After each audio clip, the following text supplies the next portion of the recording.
welcome back to the channel. I'm Ron. Let me demo some 4K FPV footage from the GoPro 10 Black Bones, and then we're going to jump right into this video.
Now that I've had the GoPro 10 Black Bones for the past 2 months, I thought I would give you some follow-up feedback and let you know how I really feel about this particular camera.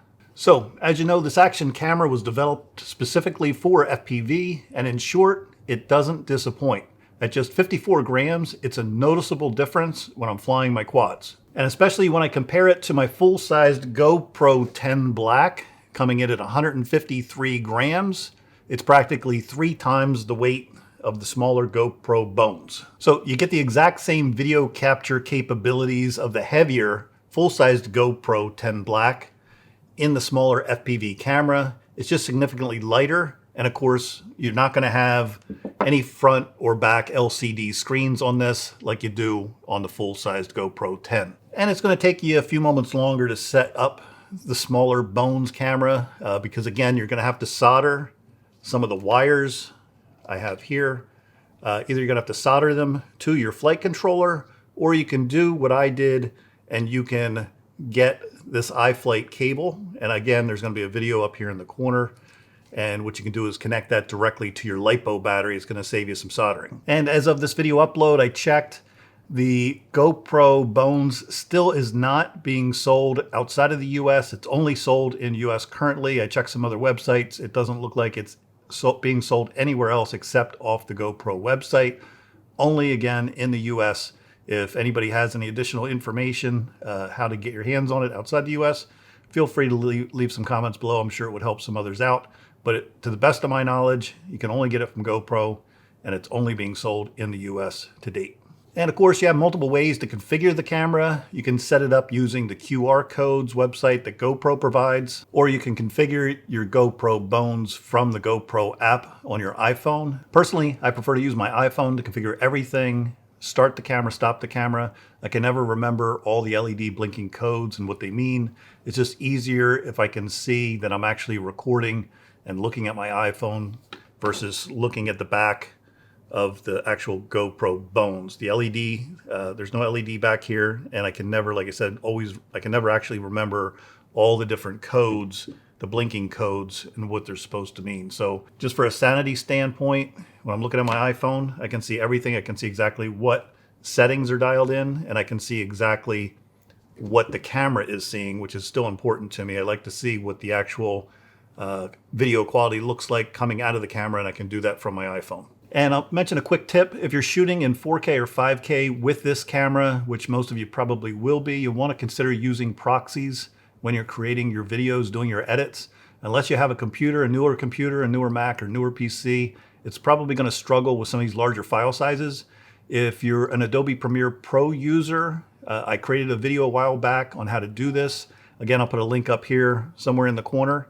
If you're not familiar with proxies and you want to maybe give them a try, they're actually quite easy in 2022, a lot easier than they used to be years ago. So if it's something you haven't attempted, it's certainly worth taking a look at again in 2022. And I should also mention that every time I'm flying with my FPV quad, especially on sunny days, I'm going to be flying with ND filters. These ND filters are the exact same ones that fit on the full-sized GoPro 10.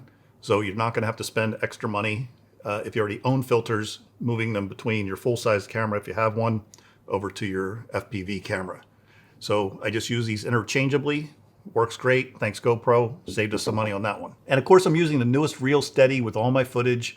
The newer version of ReelSteady is of course called GoPro Player Plus ReelSteady, but many of us are still referring to it as ReelSteady 2 or ReelSteady 2.0, which isn't actually the official name.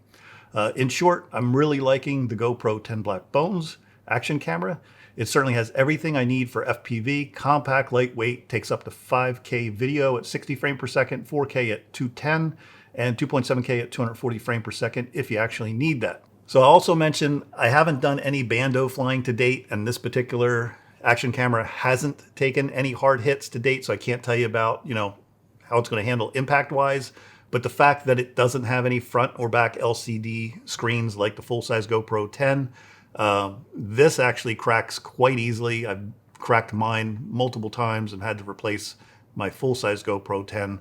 So it's actually quite nice that you don't have that problem. You're not going to have that problem with the GoPro Black FPV Bones edition. But I don't have mine inside of any kind of TPU mount as well. It's mounted just directly to the quad, and that's just the way I like to fly. I may get some kind of TPU mount in the future, but as of right now, it's just directly connected to the quad, and it really flies very well that way. So let me bottom line it for you. I think not having any LCD screens on this camera is actually a very good thing. One thing I did notice, if you're using the new version of ReelSteady, you can now save your files in Cineform, but you'll need some serious hard drive space on your computer if you use that format. For example, a 3-minute, 35-second 4K file, which is 38 by 40 by 2160, saved in Cineform codec at a high bit rate, gave me a file size that was nearly 12 gigabyte, versus saving that same file in H.264 rendered a file that was only 3.58 gigabyte, about a third the size. And when you start exporting in 5K, those files really get quite large. So unless you're doing professional work, I would stick to the H.264 codec. And GoPro, if you are listening, one feature that may be nice to the existing ReelSteady 2 would be to actually give us the file sizes before we do the export. One of the downsides that I'm finding is until you actually do the export, you don't know how big the file is going to be. And there was plenty of occasions where I was using Cineform and the files were way too big for the hard drive that I had on this computer. So again, it would be nice if we could see the file sizes before we have to go through the export process. Now, the laptop I've been using is getting a little dated. I've had it for about 5 years now, and it's having a harder time processing some of these larger file sizes and the video resolution. So I think you'll see me buying a new laptop in the very near future. And feel free to leave me a comment below if you would be at all interested in knowing what my new laptop specs are going to look like, or what particular laptop I'll be buying. Again, as of June of 2022, I'm 99% sure I'll be upgrading very, very soon. So do me a favor, don't forget to like, subscribe, leave comments below. I always appreciate hearing feedback. And if you enjoy this type of content, would love to hear from you. Until next time, take care. We'll see you guys in the next video.